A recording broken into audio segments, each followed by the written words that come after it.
You've told yourself the silence is because they're hurt, because they need space, because you did something wrong. What if none of that is actually true? Quick note before we get into this. This video is describing a communication pattern, not diagnosing any specific person in your life.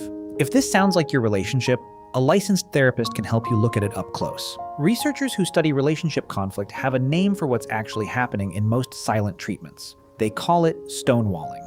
It's on the list of patterns that predict relationship breakdown better than almost anything else studied.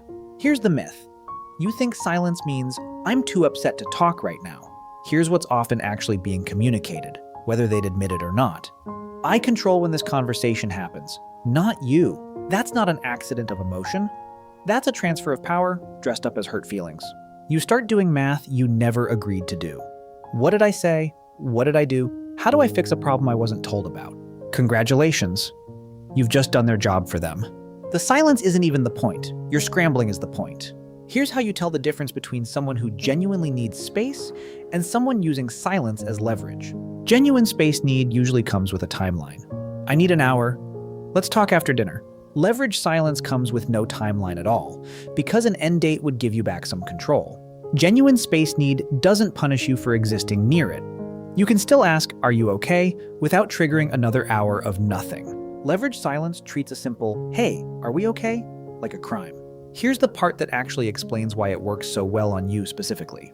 Human brains are wired to find social exclusion physically painful. Not sad, actually painful. Same regions light up as a physical injury, according to the neuroscience on this. Whoever's giving you the silent treatment doesn't need to know the neuroscience. They just need to know it works. And it works fastest on people who grew up learning that love had to be earned back after conflict.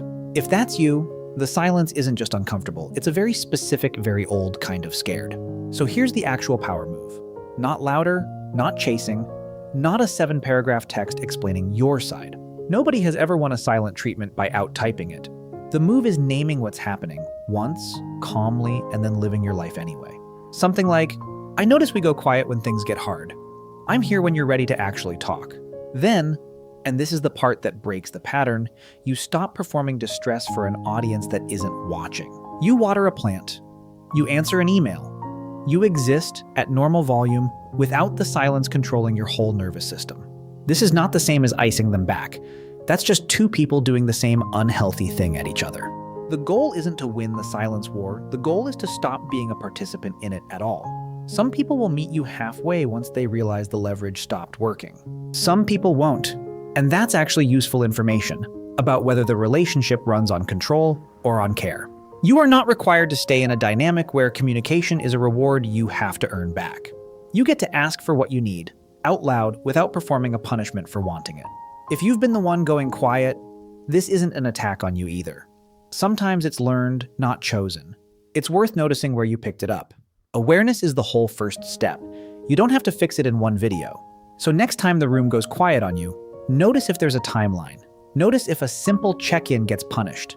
That's usually all the information you actually need. Silence can be rest, or it can be a leash with no visible handle. Learn to tell them apart, and you take back something nobody can go quiet on. If this explained a pattern you've lived, tell me below. And if you know someone who needs this today, send it to them.